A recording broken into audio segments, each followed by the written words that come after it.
So kaniya siya, for example nga pwede po ta mag checkbook reorder ani ma'am online. So lagi na ta sa kang ID gyapon ni treasurer, current account services, tapos checkbook reorder. Tapos same gyapon dire na po ta sa kilid, new checkbook reorder. So ingon siya nga unsa daw gusto ni mga checking account kay isyuhan kanira man ma'am. Tapos asa daw siya nga account i-debit. So same lang gyapon kanin. Pila ka ba yung checkbook gusto nga i-order, pwede niyo na siya usbon o pwede isa lang. Tapos last serial number kani siya ato sa kinalasan sa cheque. So kani siya mo na yung butang na 0001102,500.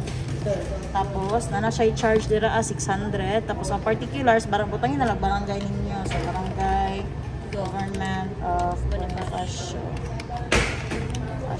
Bansalan. Tapos kung tayo maigo okay na siya, anak lang.